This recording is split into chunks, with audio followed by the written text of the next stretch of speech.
সুতরাং সেই জায়গা থেকে আমরা এদেশের আপামর সকল জনসাধারণকে বলতে চাই, আমাদের যে জুলাইয়ের আকাঙ্ক্ষা, এই রাষ্ট্র ব্যবস্থার সংস্কার, রাষ্ট্র পুনর্গঠন, নাগরিকদের অধিকার নিশ্চিত করা এবং ভবিষ্যৎ বাংলাদেশে যেন কোনো ফ্যাসিবাদ তৈরি না হয়, স্বৈরাচার তৈরি না হয়, সেই ব্যবস্থা নিশ্চিত করার মধ্য দিয়েই এই জুলাইয়ের আকাঙ্ক্ষা বাস্তবায়ন করতে হবে, নির্বাচনের দিকে যেতে হবে। তার জন্য যেই সংস্কার প্রয়োজন, যেই পদক্ষেপগুলো নেওয়া প্রয়োজন, সেগুলো নিতে হবে। অন্যথায় এই সরকারকেও বলতে চাই যে আপনাদেরকেও আমরা কিন্তু ছেড়ে দেব না। অনেক আপনাদেরকে প্রশংসা করেছি, আপনাদের পাশে ছিলাম। এই যে নির্বাচনের বাকি যে 6 মাস আছে, আপনাদের 6 মাসের প্রত্যেকটি পদক্ষেপে এখন থেকে আমাদের মুখোমুখি হওয়া আপনাদের লাগবে। কারণ আমরা আপনাদেরকে বসিয়েছি, আমাদের রক্তের উপর দিয়ে, আমাদের আবেগের আপনার পুঁজি করে আপনারা ওইখানে উপদেষ্টা হয়েছেন। আমরা আপনাদেরকে সম্মান করে ওইভাবে এতদিন কিছু বলি নাই। তারা প্রতারণা করেছে জাতির সঙ্গে, আমাদের সঙ্গে প্রতারণা করেছে। আমরা 15 দিনের 20 দিনের আন্দোলনের মিডিয়া কভারেজে নেতা হই নাই, হঠাৎ করে নেতা গজে উঠি নাই। আমাদের ধারাবাহিক গত এই 7-8 বছরের ধারাবাহিক লড়াই সংগ্রামে রাজপথের রক্ত এবং ঘাম আমাদের এই রাজপথের পিচের সাথে আমাদের মিশে গেছে। প্রত্যেকটা মানুষ যারা আজকে আমরা এখানে বসে আছি, তারা এই প্রেক্ষাপট তৈরিতে জীবন বাজি রেখে ধারাবাহিকভাবে লড়াই সংগ্রাম করেছে। এমনকি এই ডিবি হারুনের ভাতের হোটেলে গিয়ে যখন অনেকে কম্প্রোমাইজ করেছে, বাধ্য হয়ে কিংবা কম্প্রোমাইজ করে যখন আন্দোলন প্রত্যাহার করেছে, তখন আমরা 2 দফায় রিমান্ডের মধ্যে থেকে আমরা আপনার বজ্র ধ্বনি তুলে আমরা কিন্তু পরিষ্কারভাবে বলেছিলাম যে 90% পতন হয়ে গেছে, আর 10% বাকি আছে, সেটার জন্য ধাক্কা দিতে হবে। আজকে অনেকে হিরো হয়ে গেছেন, 10-15 দিনের আন্দোলনে হিরো হয়ে গেছেন। অন্যদের সমস্ত অবদানকে ম্লান করে আজকে সরকারের ক্ষমতাকে ব্যবহার করে, সরকারকে ব্যবহার করে, উপদেষ্টা পরিষদকে ব্যবহার করে আজকে কিংস পার্টি গঠন করা হয়েছে। আর সেই কিংস পার্টির কার্যকলাপ আপনারা দেখতেছেন যে কিংস পার্টি আজকে তরুণ প্রজন্মকে বিপদগামী করছে, রাজনীতিকে কলুষিত করছে। যেই তরুণদেরকে নিয়ে মানুষ পরিচ্ছন্ন রাজনীতির স্বপ্ন দেখেছিল, নতুন বাংলাদেশ বিনির্মাণের স্বপ্ন দেখেছিল, আছে সেই তরুণরা চাঁদাবাজি, ধান্দাবাজি, তদবির, লুটপাটে ব্যস্ত। এই ইতিহাস কারা রচনা করেছে, এগুলো কারা তৈরি করেছে, তাদের বিচারও এই দেশে আগামীতে হবে। যারা এই দেশের মানুষের যে তরুণদেরকে নিয়ে স্বপ্ন ছিল, তরুণদেরকে নিয়ে আশা ছিল, সেই আশা আকাঙ্ক্ষায় যারা গুড়ে বালি দিয়েছে, তাই আমরা পরিষ্কারভাবেই বলতে চাই, এখনও যদি সুযোগ থাকে আলাপ আলোচনার মাধ্যমে এই জুলাই ঘোষণাপত্রের সংশোধনী আনা দরকার। এবং বিশেষ করে মূল বিষয় কি এই আন্দোলনে যে ভাই, ব্রিটিশ বিরোধী উপনিবেশিকবাদ 47-এর আন্দোলন 71-এর মুক্তিযুদ্ধ গণ অভ্যুত্থানের প্রেক্ষাপট তৈরি করে নাই। 71-এর মুক্তিযুদ্ধের মধ্যে দিয়ে তো আমরা একটা স্বাধীন সার্বভৌম ভূখণ্ড পেয়েছি। এই জুলাই গণ অভ্যুত্থান আছে তার অর্ধ শতাব্দী পরে, সেইখানে 71-এর মুক্তিযুদ্ধ, এই 47-এর আন্দোলন, অমুক তমক, এই সমস্ত ইতিহাসের এত আপনার উদ্ধৃতি ঘোষণাপত্রে থাকার দরকার ছিল না। গণ অভ্যুত্থান হয়েছে গত 16 বছরের ফ্যাসিবাদের কারণে। 16 বছরে 3টি নির্বাচনে জনগণকে ভোটাধিকার থেকে বঞ্চিত করা হয়েছে, নির্বাচন থেকে বঞ্চিত করা হয়েছে।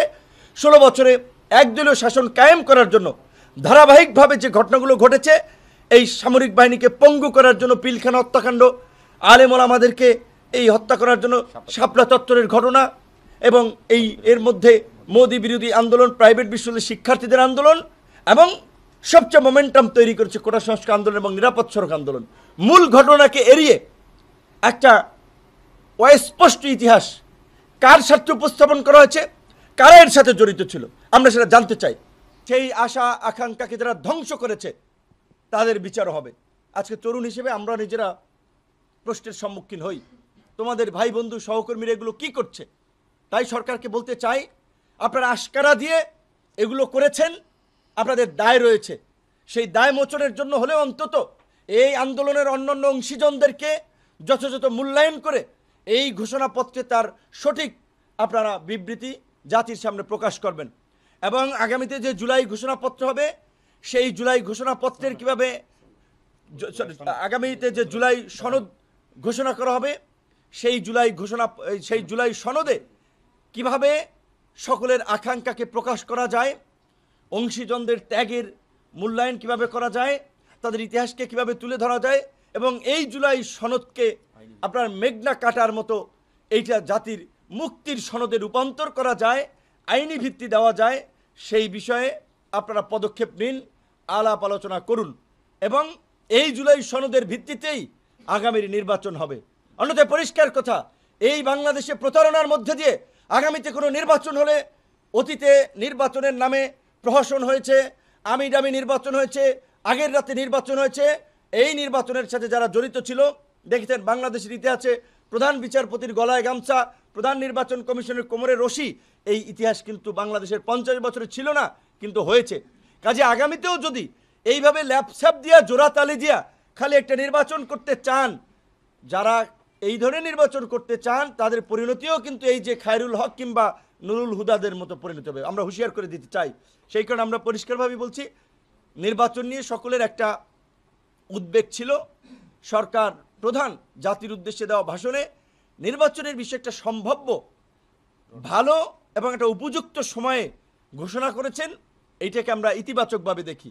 কিন্তু একই সাথে নির্বাচন করার জন্য যেই এলিমেন্টগুলো প্রয়োজন, যেই বিষয়গুলো প্রয়োজন, প্রশাসনের নিরপেক্ষতা নিশ্চিত করা, সৎ দক্ষ পেশাদার অফিসারদের মাধ্যমে প্রশাসনের পুনর্গঠন এবং প্রশাসনকে ঢেলে সাজানো, লেভেল প্লেয়িং ফিল্ড তৈরি করা, নির্বাচন কমিশন সহ অন্যান্য প্রতিষ্ঠানগুলোকে ঢেলে সাজানো, সেই কর্মযজ্ঞ শুরু করতে হবে।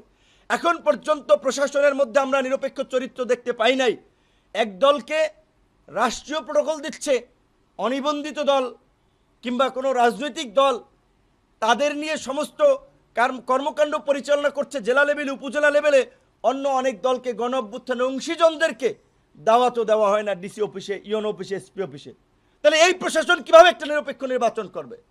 সেই জন্য আমরা বারবার বলছিলাম যে আমরা নির্বাচন চাই।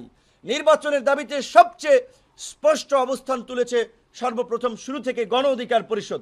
কারণ আমরা বলেছিলাম যে নির্বাচনের যদি একটা স্পষ্ট রোডম্যাপ না থাকে, তাহলে নানান ধরনের ষড়যন্ত্র দানা বাঁধবে, যেটা আমাদেরকে সংকটে ফেলবে।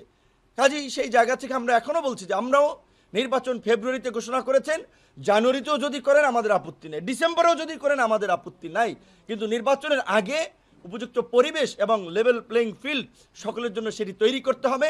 এই গণ অভ্যুত্থানে এই দেশের সাধারণ জনগণ, রাজনৈতিক দলগুলো ক্রেডিটবাজি করছে। এই যে কিছুদিন আগে পত্রপত্রিকায় রিপোর্ট প্রকাশিত হয়েছে 133 জন শিশু মারা গিয়েছে। এই 33 জন শিশু কোন রাজনৈতিক দলের কর্মী ছিলেন? এই আপনার কৃষক, শ্রমিক, সাধারণ জনতা যারা জীবন দিয়েছিল, তারা কোন রাজনৈতিক দলের কর্মী ছিলেন? রাজনৈতিক দলগুলো তো ক্রেডিটবাজি করছেন। রাজনৈতিক দলের নেতাদেরকে বলতে চাই, কোন নেতার কয়জন ছেলে মেয়ে মারা গেছে দেখান। কয়জন এমপির ছেলে, কয়জন মন্ত্রীর ছেলে, কয়জন বড় বড় নেতার ছেলে মেয়ে আত্মীয় স্বজনরা মারা গেছে। মারা গেছে এই দেশের আম জনতা, সবসময় যারা জীবন দিয়েছে, ইতিহাসের ধারাবাহিকতায় যারা সংগ্রাম করেছে, সাধারণ খেটে খাওয়া কৃষক, শ্রমিক, মেহনতি মানুষ মারা গিয়েছে। তাদের লাশের উপর দিয়ে আজকে নেতারা হচ্ছেন অনেকে, এমপি হচ্ছেন অনেকে, পয়সা কামাচ্ছেন অনেকে, উপদেষ্টা হয়েছেন অনেকে।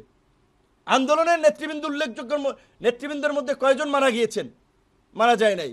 এমপি মন্ত্রীরাও মারা যায় নাই।